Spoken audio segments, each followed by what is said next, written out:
I'll just introduce myself. I'm Paul Mills. I'll be chairing this session. I'm the chair of the trustees of the Jubilee Centre, which is a Christian sort of think tank that tries to apply the Bible to public policy. We're in the UK, but we try and sort of not just focus on UK things. And we partner with Salux, the European Christian political movement, and we're privileged to be joined tonight by Johannes de Jong, the director of Salux, who's written a piece for us on our website about a better way for asylum. So we're going to hand over to Johannes maybe for about 25 minutes. He's going to share some slides and talk through his piece, and then we'll have Q&A. If you would like to submit a question, it would be good to do it on the chat so that I can sort of field the questions to Johannes afterwards.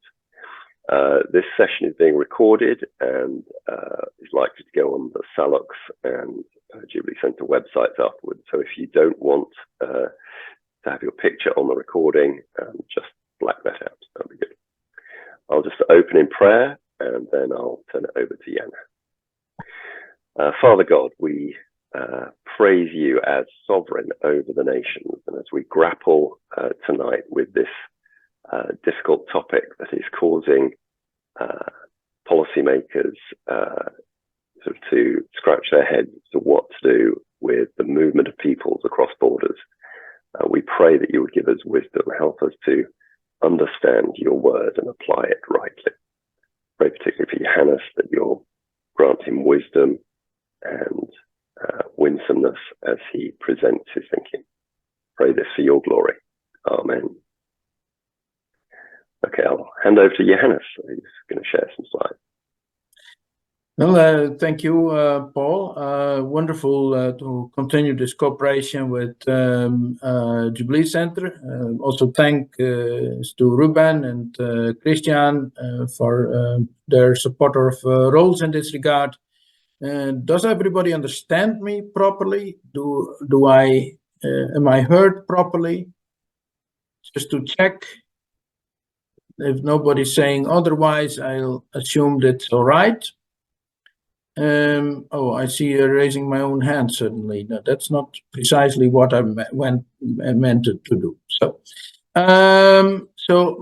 especially welcome to all those who are joining us, still joining us. Thank you so much, all of you, for being part of this evening, for taking your time.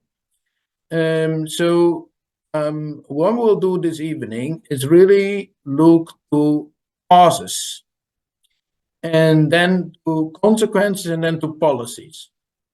So we'll look to the phenomenon of precisely asylum, because there's also a lot of migration related to work, but I will not touch that because that would demand a complete other presentation.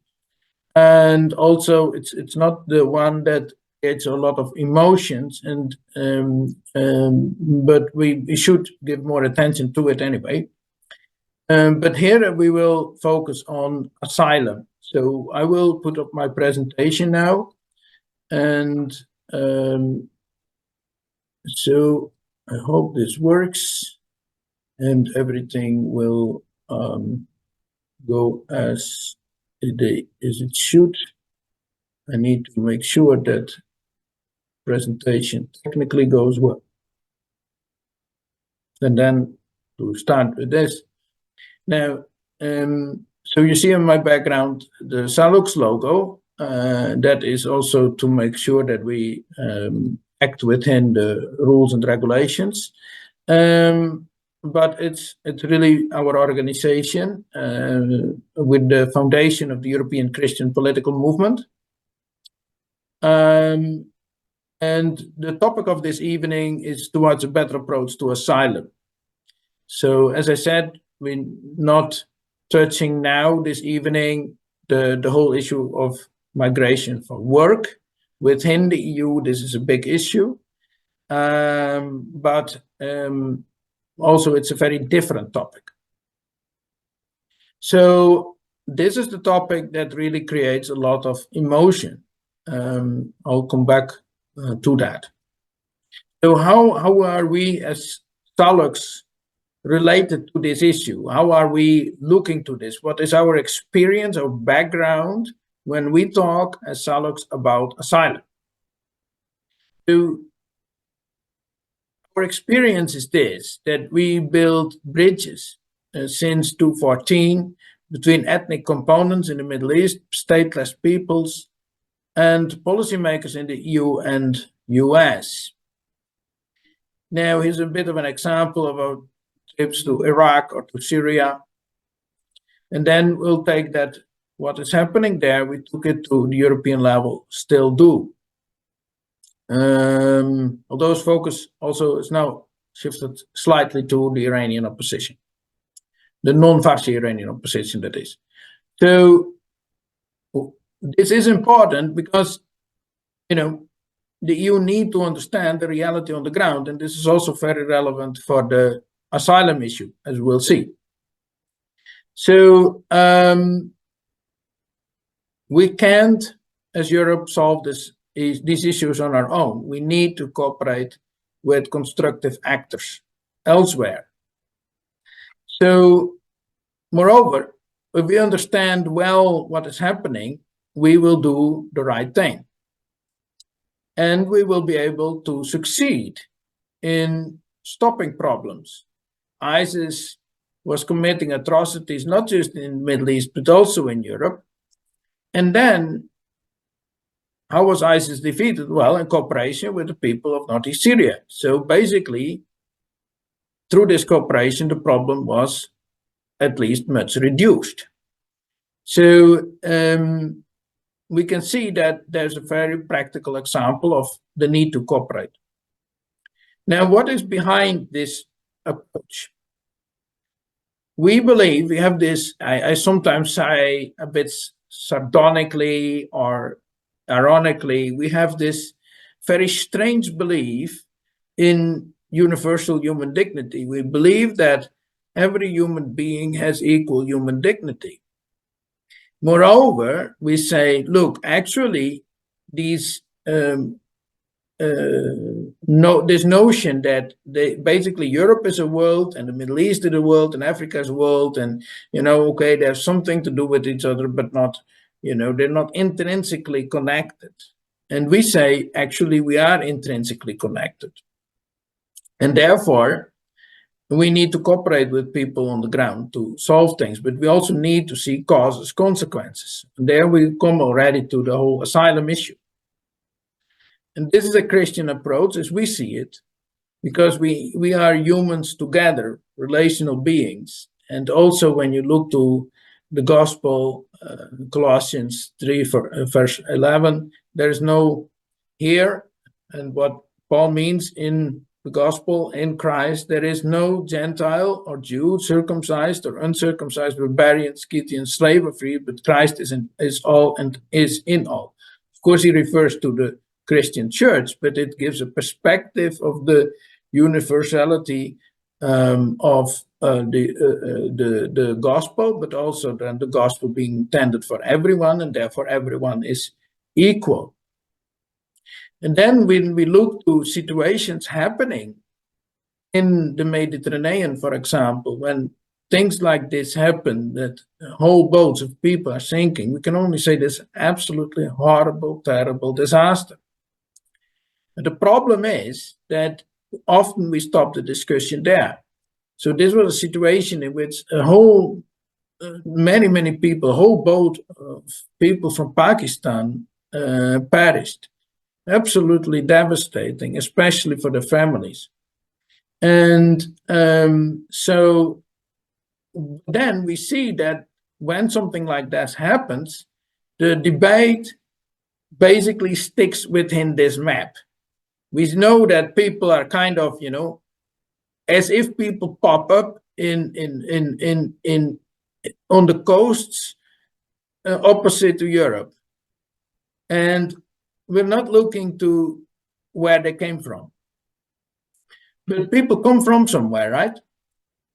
And that's the problem. We need to see causes, consequences, instead of only talking about, oh, something is happening here in Europe, and not see why that is happening, what drove people to come here. Now, let me also say this, that obviously you have this debate in Europe, and then it's like we have one group of people shouting, oh, everyone is welcome. And then another group of people that says everyone should be kept out. And it's not realistic. So sometimes it's like, oh, we should welcome few people and keep the rest out. That I understand, but it's a kind of muddling through the middle ground without looking to why we got here. So that is why we say we need to look beyond the current debate, because it's not possible to let everyone in, and it's not possible to keep everyone out. So let me say this. So a Polish friend of mine, he called me at some point when there was a lot of Kurds and Yazidis trying to go from Belarus to Poland. And he said, oh, we will build a wall, because he had no idea who actually were coming in, but that way were strangers from elsewhere. He said, we will build a wall. I said, okay, well, if you think that will work, well, we can stop you. It's your democratic right to build a wall, but I don't think it will actually work. I could have said, oh, this is not humane, and this is not, you should not do this for moral reasons. He would not have listened to me. So what I simply said was, yeah, you know what? I don't think it will work. And here's the interesting part, it didn't.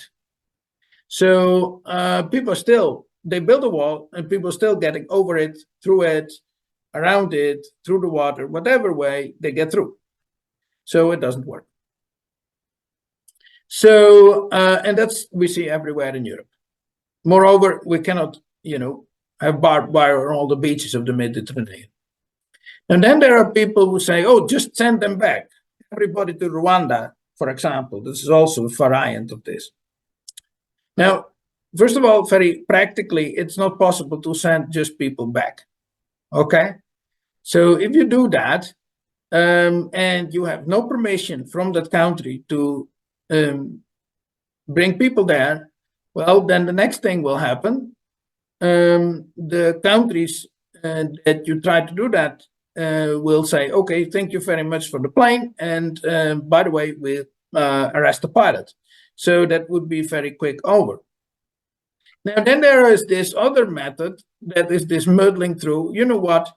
We just make deals with dictators and they will keep people out. Now, first of all, it's not working. So you keep the dictators in, therefore the causes for people to flee to Europe are, you perpetuate it. And also, it may have even the reverse effect, which is really not actually not funny as such, because here in the case of Sudan, that has been an unmitigated, absolutely terrible disasters in terms of consequences.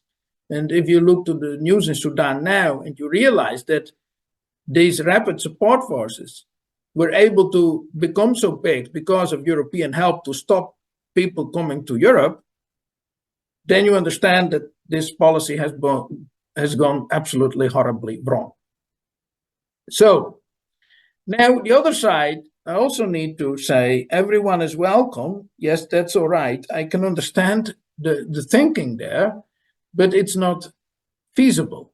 So there have been a number of research projects indicating, trying to figure out how many people would come to Europe if there was no blockade to that.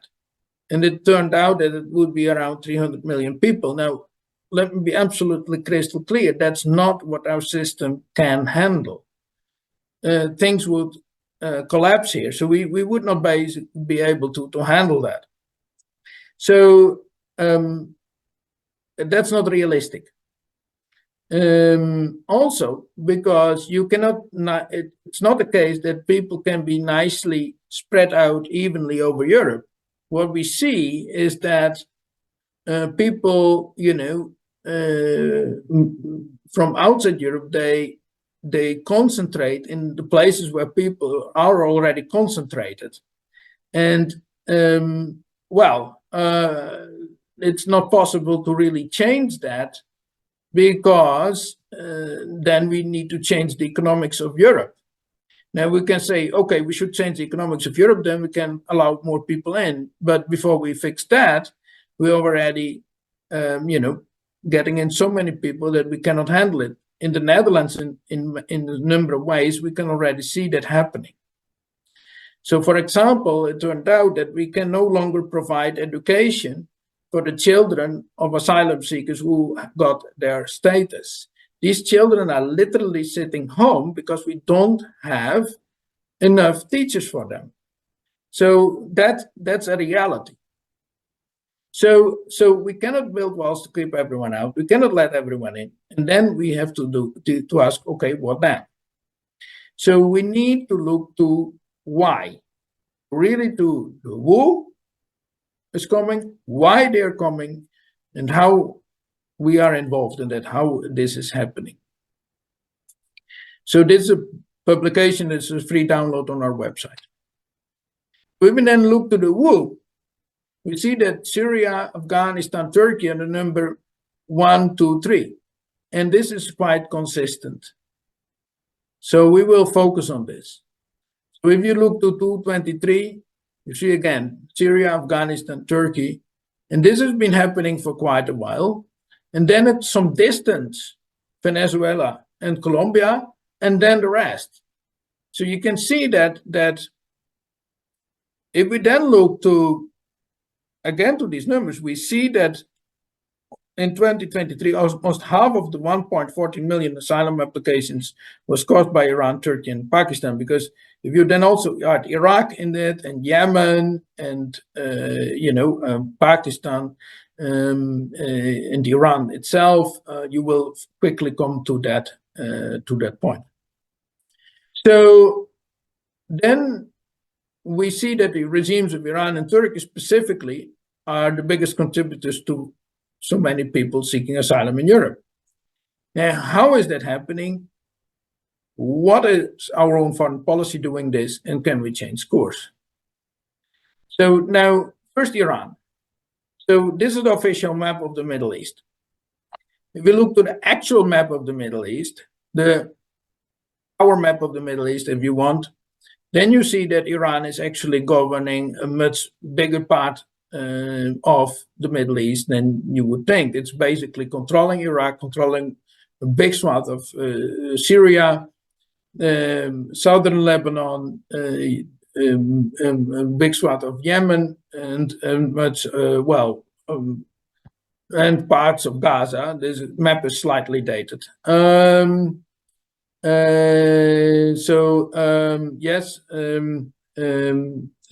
we made this map before October. That's the reality.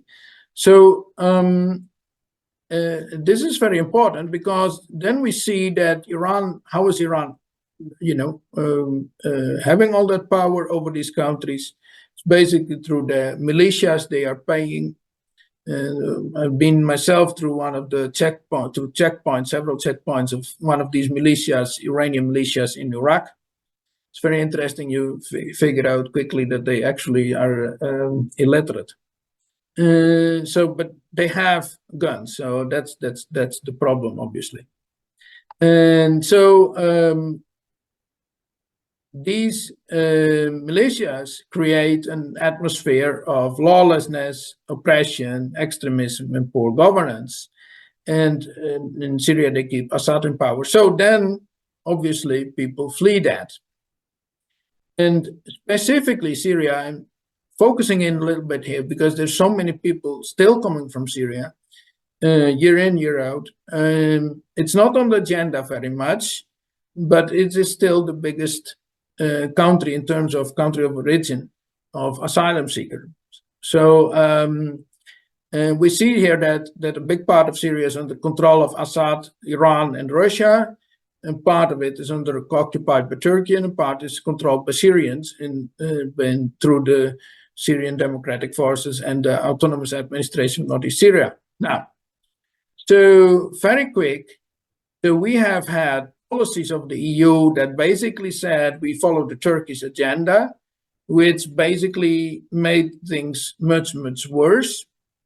Turkey supported ISIS, Al-Qaeda, and that gave Iran also time to dig in Syria. Now, this shifted, but far too late, and still foreign ministries and the European foreign ministry refused to support Northeast Syria when it comes to Europe. So this has helped Assad a lot. And the Iranian-backed militias. And so people keep coming from Syria. So there is an alternative, which is the SDF in northeast Syria. But the problem is that this is not this. We support it as Europe militarily, but we refuse to make sure that these people can continue to live there because we allow Turkey to attack them time and again. So this is not very helpful. Especially if we consider how many ISIS terrorists are there kept in prisons. So I will be very short on this one. As you can see, this is what Iran is using Syria also as a pathway to provide support to Hezbollah and so on. So what is happening then? Iranian aggression, expansion, all these things. And tens of millions of people suffer from this violence, and many come to Europe. So what has been our Iran policy? Well, our Iran policy has been to appease Iran, basically, and still continue to appease Iran. So we made sure that Iran got a lot of money, and that money went to the Iranian militias. So, and this is actually still the modus of what is happening when it comes to foreign policy towards Iran. It's still about economy and short-term gains for companies. So this is still up-to-date websites of the Ministry of Foreign Affairs, but doing business with Iran, 7 November 2023. So, and you can see this, that basically the policy has not really changed. So there's another example of trying to continue the economic, policy with Iran as a primary thing. So, and this has real consequences. So there's a lot of money moving to the Iranian economy, and there's still a lot of appeasement to the Iranian regime in diplomatic terms. So, and even to the point that Mr. Borrell, basically said, oh, Israel should not have attacked Iranian militias, the IRGC, of which the European Parliament already had said we should put these people on the terror list. So that is really, really strange. And so what is happening is that we actually are funding the reasons that we are making with our money.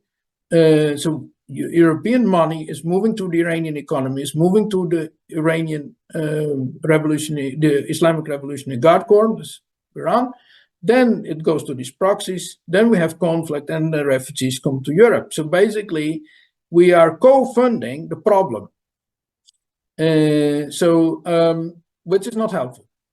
Now with Turkey, it's more or less the same thing. So Turkey is having all this aggression in the region. And so what is happening is Turkey supported ISIS, Al-Qaeda still, all kinds of other extremism. And so even Turkey is actively undermining integration here in Europe, as our Dutch parliament testified. So still Turkey aggression is there. Nothing has changed in that regard. So what is happening then? The victims of this aggression, well, what do? They go to Europe. So if we allow that to happen, don't be surprised if people go to Europe. So, and still, regardless of everything, this is the policy. The policy is to appease Turkey and to actually try to block the cooperation with Northeast Syria. So that's the policy. That's not just in the Netherlands. It's a typical example, but it's happening in more countries. So we also see that, by the way, that the politicians see this, want to help the right people, but the ministries of foreign affairs, the unelected civil servants try to block that. So this whole policy of appeasement basically only created more people coming to Europe. Same with Pakistan. I will not repeat everything. We should probably not been there in Afghanistan, but at the same time we were in Afghanistan, we appeased Pakistan, who continued to support the Taliban. So basically, we failed to do anything that stopped Pakistan 20 years long to support the Taliban, which has not been very helpful in terms of, for the taxpayer here, and also not for the people there. So the result is more people from Afghanistan coming to Europe. Same in Africa. We just published a new publication on Africa, but it's basically the same stupid policies of appeasing the wrong people, not supporting the right people, not really having a better economic approach. So what is the pattern here? So basically saying short-term economic interests are more important than human rights. We should not confront aggressive regimes. But then it's very strange. We do confront Russia, but not other aggressive regimes. So this is a very strange situation. So there's no clear principles in that. And because of that, we do contradictory things. So the result is problems and aggression and more people coming to Europe. And our foreign policy is just is making it worse. So there's a blind spot on this. There's a deliberate blind spot sometimes on this. And that is also because there's a very selective way to deal with human rights. And that is ultimately creating contradicting policies. So also what you see is that the moment that human rights could interfere with short-term economic interests, then basically the human rights are out of the window. So as a consequence, we de facto support extremism, and then we are very surprised that we have all these extremists in the streets. Well, that's not really surprising, right? So we can't go on with this, but we still do. And so we need to have a better direction in this. We should stop making things worse. So first of all, this is what we learned from the situation of Northeast Syria. These are the priorities that we should have, the benchmarks to say, okay, what are fundamental freedoms? Equality, equal dignity, freedom for women, freedom of religion, personal choice for young people, learning to live in democratic structures, and diversity of opinion. So not to bring democracy, but support it where it arises, which is two massively different things. Freedom from organized diversity, so that the diversity within communities is accepted. So what you sometimes have is people from certain communities would then basically say, okay, I can accept that they are Christians as long as they're not in our community. At the moment these Christians pop up in their own community, then there is a problem. That should no longer be acceptable. There should be clarity on this, that is not acceptable attitude. So these are benchmarks. So what should we do? Basically, first of all, our Ministry of Foreign Affairs need to accept democracy and take human dignity, fundamental freedoms, and human rights as starting point instead of short-term economic interest. Redefine the whole notion of economic interest. Instead of saying, oh, economic interest is short-term profits or cheap procurement of energy. No, the real definition, the right definition of economic interest is what is delivering this for the economic situation of normal people in the long term. So, so preventing this sentence went wrong, I'm afraid. What I mean is, it's not a rightist policy, it's not a right wing to say, we should prevent refugee streams and integration challenges, but we should promote human dignity. And that is not right wing or far right, which sometimes be said to me. No, you basically enable human dignity where people are. So I don't see how that can be far right.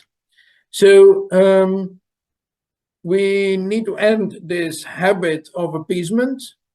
We should instead support freedom, and I already defined how we then figure out, when we discover freedom, what it means, what it is, and what we support. And we should stop thinking in boxes, right? If we have fundamental freedoms here, then we cannot say, oh, it's all right if people are elsewhere completely oppressed. So we need a foreign policy, but this sounds a bit stupid, but it's really that simple or sometimes, or simplistic. We need a foreign policy that understands that appeasing extremism elsewhere, that you then undermine integration here. And we need to have a foreign policy that understands that exploitation outside Europe ultimately comes back to us. And finally, we need a foreign policy that basically, again, listens to the European democracy, where the European Parliament already said, look, we need a response to the growing trend of autocratic regimes as Russia, Turkey, and Iran, pushing aside diplomatic efforts in favor of violent military force. So here's the European Parliament understanding the situation much better than the whole civil servants apparatus, apparently. As a whole, I'm pretty certain that a lot of civil servants within the Ministry of Foreign Affairs understand it very well, but apparently they are a minority. So what do we have? Where are we going to? To this. So we do go to an integrated policy founded in human dignity. We want foreign affairs that supports fundamental freedoms. If we have that, we will see that asylum streams to Europe can be reduced. Also, if we integrate that with an economic model for people and plan the relational economy. And then when people, of course, because we cannot stop all evil in the world, when people then still come here, when they need to come, then obviously integration is much easier. So, for example, to take a very, very simplistic example, but a lot of the people from Ukraine obviously understand already what it is, democratic structures and so on. They're already used to that, so it's easier for them to understand the rest of Europe. Now, that sounds a bit silly, but my point is that if you support freedom where it arises, then it's easier for people, if they then still have to come to Europe for whatever reason, it's easier for them to integrate here. So that is basically the conclusion. We also have publications on these issues. And you're very much invited to check our bookstore, our free download section. that is basically my presentation. I hope it didn't take too long. And people are obviously very welcome to ask any questions. Paul, did I keep within time?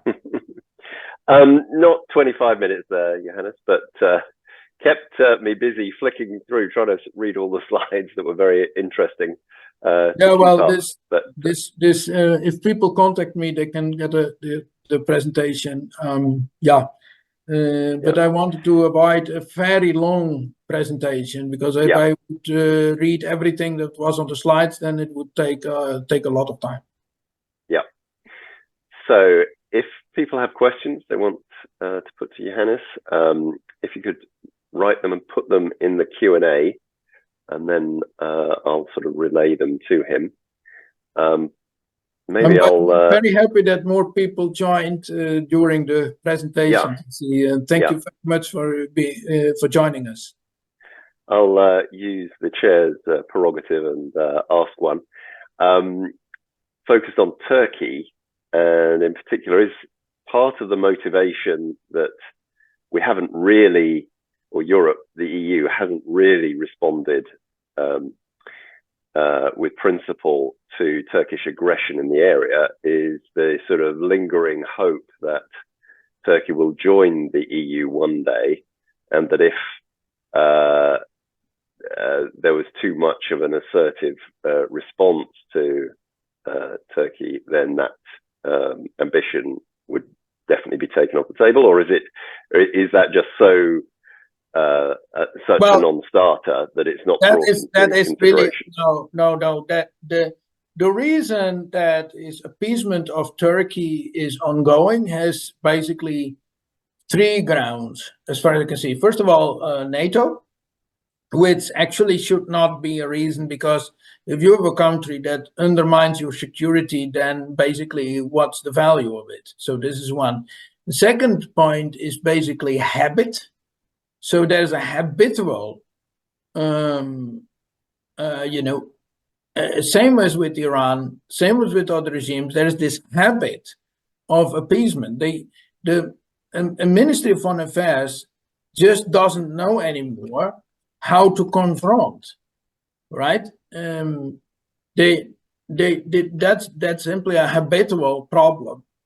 That is very deeply ingrained also in the education on international relations. And so I have several people in my office recently, or already for a longer time, who basically did this education or are still in that education. And there is basically what is drilled into everybody is this appeasement and maintenance of status quo. So this is a almost psychological problem.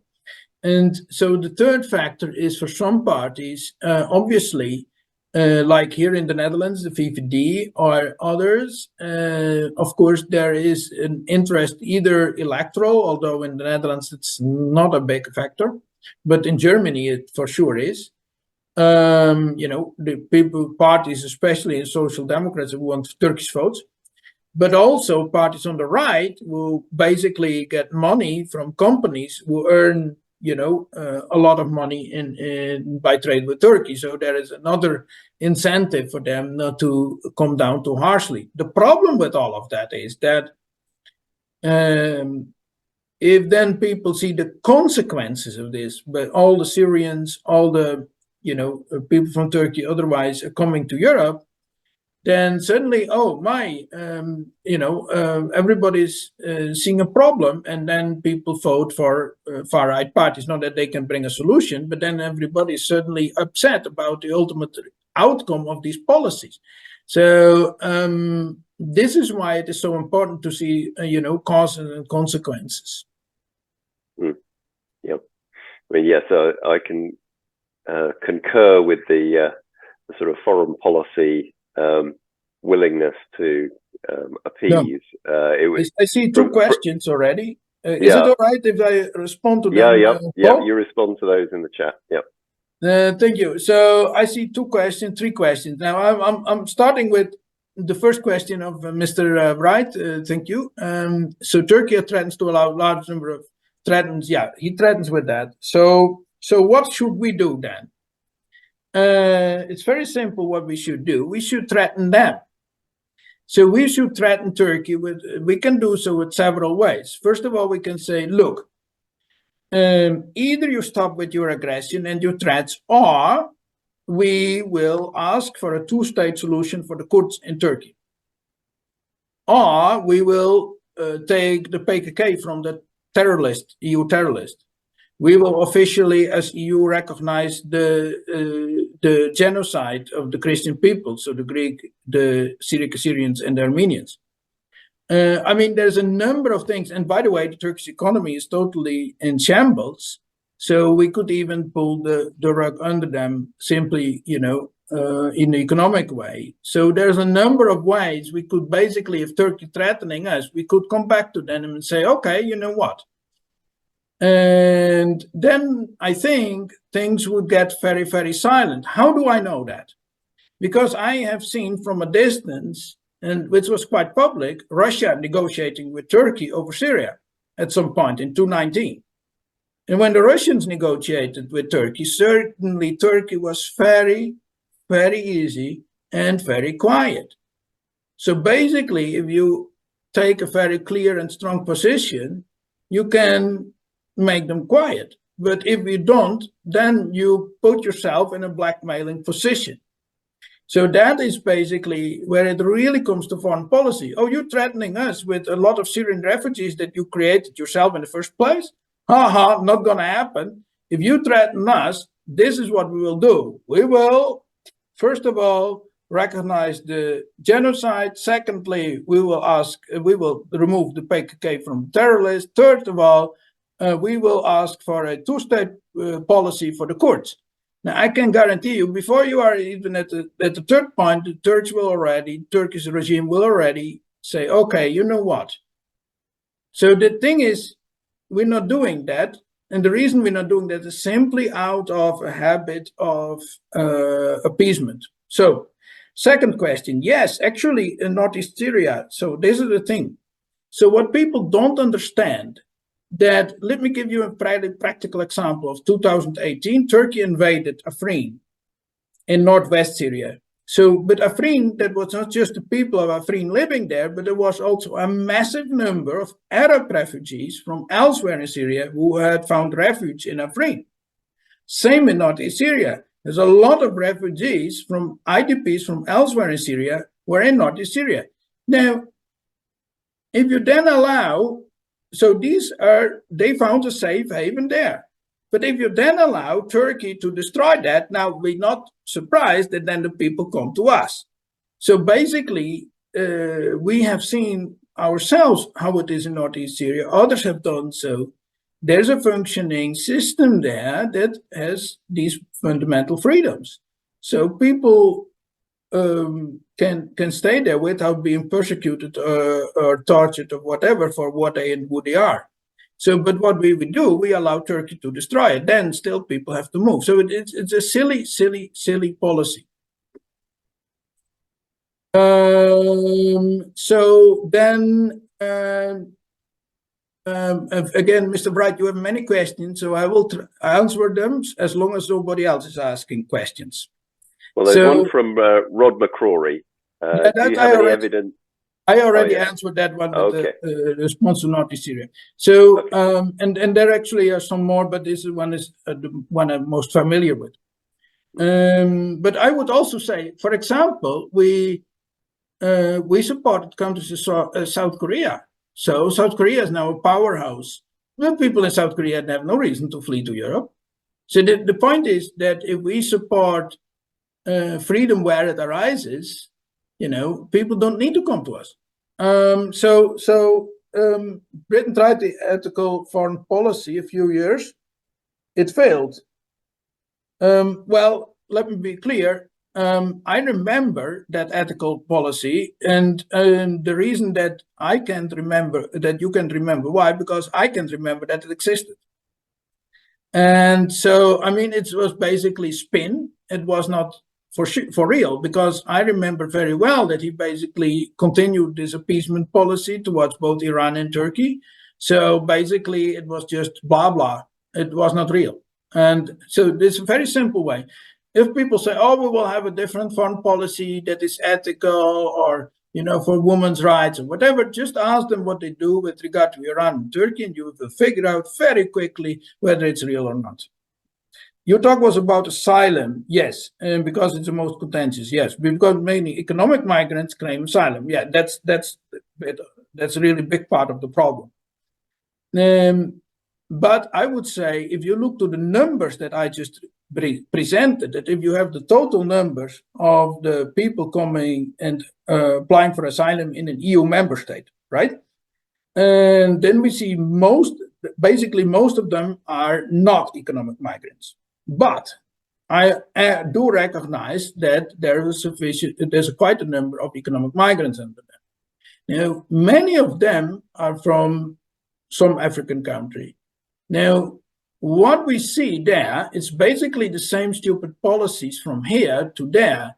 So if you, let me take the example of Senegal. It's a very interesting one.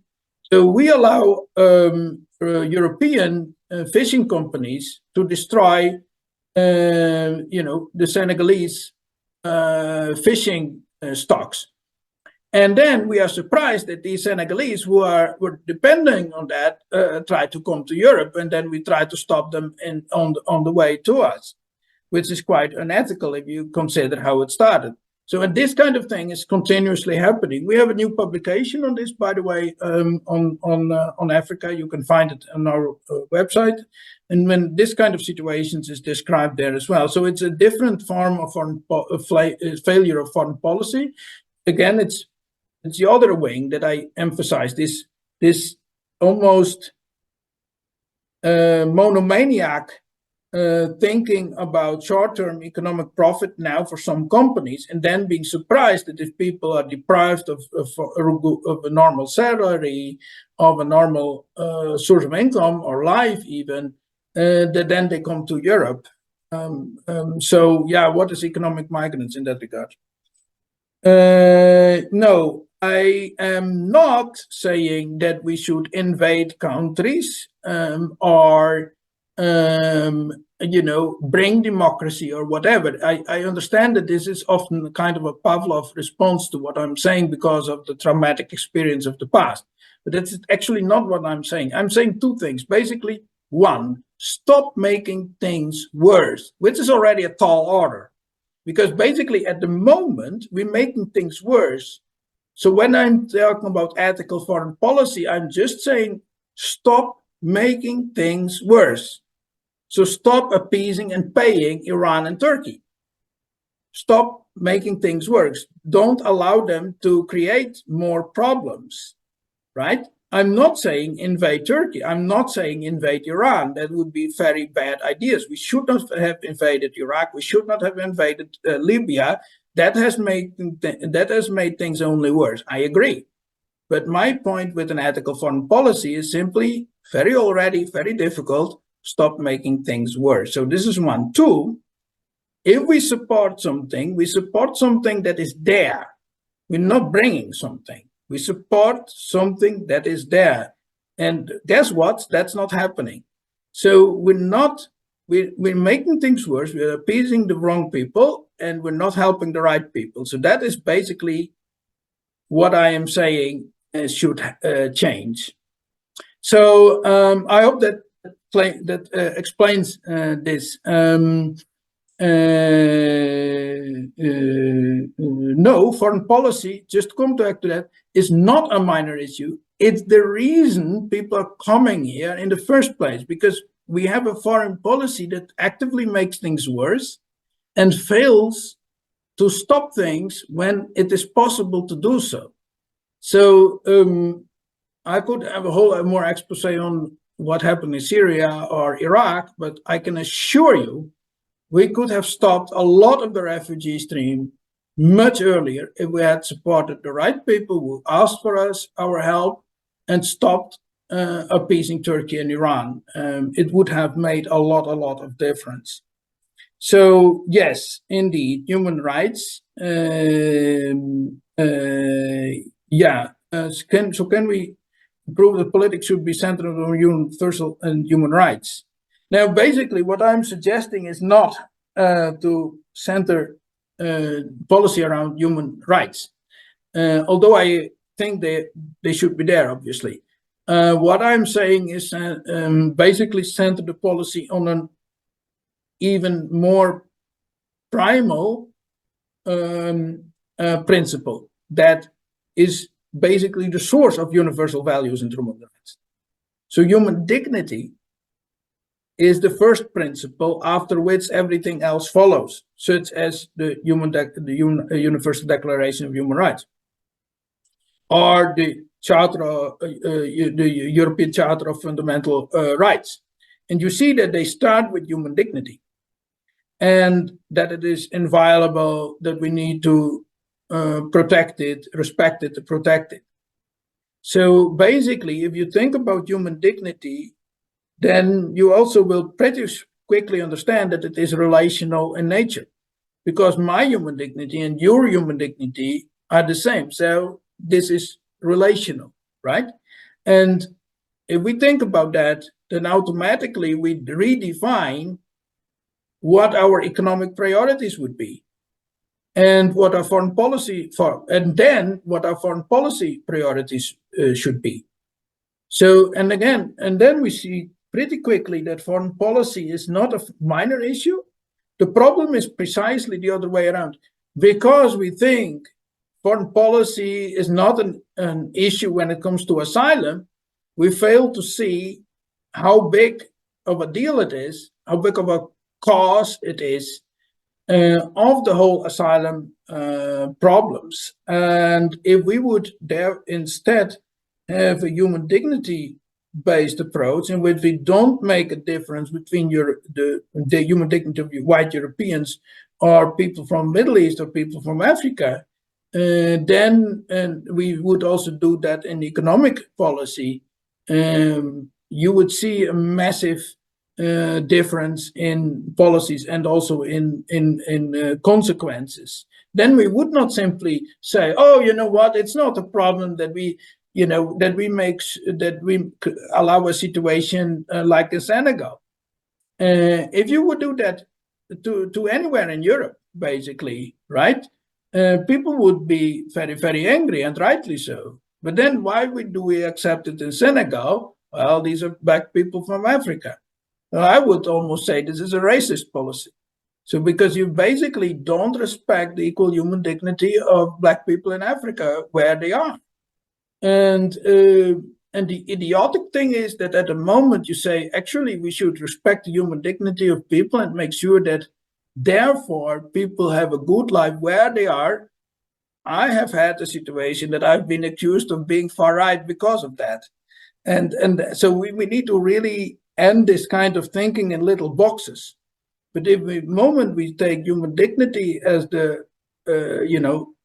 overall principle, we create a situation in which we see people as equals, and then we will not treat them so badly as we're doing now. And then we see also the connections between situations elsewhere and what is happening here. So that is basically what I see as the upsides of having this human dignity-based approach. I hope that answers Mr. Koutsira's questions. By the way, Mr. Koutsira, very happy to see you here again. Yeah, thanks for all those answers. I concur with you in the sense that with regard to African heads of state, we sort of appease them in a different way, that many are overtly corrupt and they don't have open and fair elections. Some of them have been heads of state for 30 or 40 years. And yet, because of economic interests, I'm concerned that they will now turn to Russia and China. They are also appeased. And so we still have the same problem that we do exploit African resources and, as you said, sort of undercut their industries because we still apply penal tariffs on exports from Africa. But we're also appeasing bad governance in many countries as well. Totally. I'm a bit more quiet over Africa because I know less about it. So I'll try not to expound, not to go about on issues I know not enough about. I use the example of Senegal because this has been widely documented. So everybody who's watching this can check this for themselves. And, my hope is that people will start to see these connections and see that, if you say, we don't think we can have everybody coming to Europe, instead, we should improve the human dignity of people where they are, where they originate from, and that is not a far-right approach, but it is actually a human dignity-based approach, because ultimately my question is also, if people accuse me of this, then I'm also asking, do you really think that people prefer to be bombed? And so, and in the case of, in other cases, we say, no, of course not. Now, well, that's also true for other parts of the world. So we should not accept that we perpetuate poverty and oppression, and do so with the support of our ministries of foreign policy. As there are no more questions, I'll just finish and ask you, pick your brains as experts in the sort of European political scene, just to say, what do you expect from the European Parliament election coming up, and in a sense, how much this issue is going to affect the outcome? Yeah, I think it has already, right? Because the point is that everybody's now looking to the European Parliament elections, but the real drivers of foreign policy and of much of policy, of European policy, are simply still the member states. So the European Parliament is no more than a body that basically, checks legislation coming from the Commission, which is valuable, which is necessary, but it is not setting the agenda. And so what we see in terms of actual governments in Europe, like, for example, Ms. Meloni in Italy, or, what we'll probably see in Belgium, we could have a quite right government here in the Netherlands. Some call it far right, some call it center right. It depends on your political point of view, because, of course, Mr. Wilders would be in it if that happens indeed. But also other parties were quite different.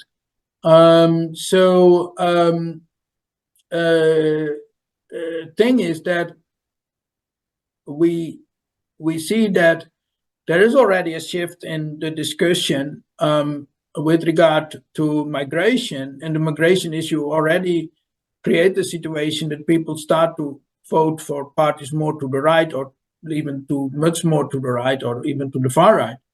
But the point is that these parties also still continue to simply say, okay, then we should have less people coming here. Basically stop them from coming, meaning build walls, or, make life for them very terrible when they arrive here, which does not solve anything. I think that at some point the governments that are now have very clear language on migration will at some point start to think about, okay, but why are people coming here? And there's one interesting example of that, which is Mrs. Meloni, actually, when she started to have this big conference on Africa. I don't think her conference really produced much of a result, because it seemed to me that it was more of a photo op than reality. But at least the very thought of, oh, actually, we cannot stop people from coming to us, regardless how miserable we make their lives when they're here, which I think we shouldn't do. We need to think about why people are coming here. So basically what European Parliament elections will show is, my prediction at this point is that we will basically have the same fundamental majorities in the European Parliament as before. which means that the EPP and Social Democrats and the Liberals will still, dominate the landscape. But you see also that because of the shifts in the national level, there is also a different interaction, for example, between the European People's Party and the groups to the right of the European People's Party. So and the Conservatives and sometimes even the IDEA group. So the thing is that I think that a lot of that is actually not dynamics in the European Parliament, but stems from the dynamics happening in the member states. And so ultimately, the member states are in the driving seat when it comes to the development of the EU, and the European Parliament can shout a lot, but it is not in the driving seat for the development of the EU. So